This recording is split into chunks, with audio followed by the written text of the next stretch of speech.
ఈజీగా ఇంట్లో చేసే చికెన్ పులావ్ రెసిపీ ఇది. ఒక ప్యాన్లో కొంచెం ఆయిల్ వేసాక అందులో బండ పువ్వు, బగారాకు, 2 లవంగాలు, కొంచెం దాల్చిన చెక్క వేసి కలపాలి. ఆ తర్వాత కొంచెం పచ్చిమిర్చి వేయాలి. కొద్దిగా పుదీనా ఆకులు వేసి మంచిగా కలపాలి. ఆ తర్వాత ఆనియన్స్ వేయాలి. కొంచెం కరివేపాకు వేయాలి. మంచిగా కలపాలి. ఇప్పుడు అందులోకి జింజర్ గార్లిక్ పేస్ట్ యాడ్ చేయాలి.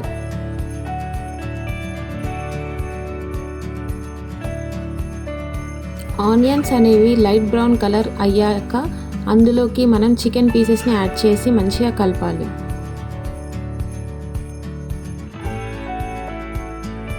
మంచిగా కలిపిన తర్వాత అందులోకి 1 టీ స్పూన్ పసుపు, తగినంత ఉప్పు, ఆ తర్వాత కొంచెం కొత్తిమీరని యాడ్ చేసుకోవాలి.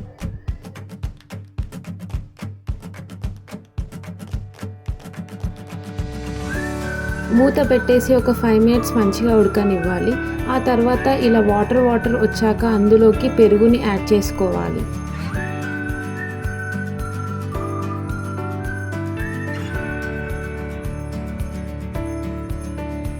మన టేస్ట్కి తగ్గట్టు కారం పొడిని యాడ్ చేసుకోవాలి. ఆ తర్వాత ధనియాల పొడిని కూడా యాడ్ చేసుకోవాలి. యాడ్ చేశాక మూత పెట్టి ఒక 10 మినిట్స్ వదిలేయాలి. లెమన్ని యాడ్ చేయాలి. నేను 2 కప్స్ ఆఫ్ రైస్కి 4 కప్స్ ఆఫ్ వాటర్ తీసుకున్నాను.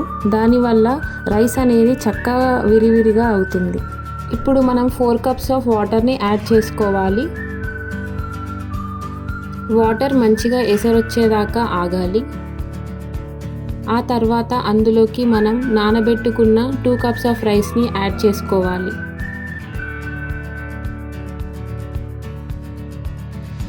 మంచిగా కలుపుకున్న తర్వాత మూత పెట్టేసి ఒక 15 మినిట్స్ ఆగాలి.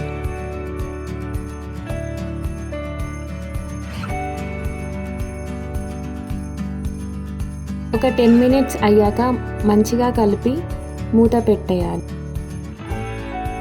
ఆ తర్వాత అందులోకి మనం కొత్తిమీరని యాడ్ చేసుకోవాలి. చూడండి, మన చికెన్ పులావ్ రెడీ. మీరు కూడా ట్రై చేయండి. ఇలాంటి మరిన్ని రెసిపీస్ కోసం ఫాలో అవ్వండి.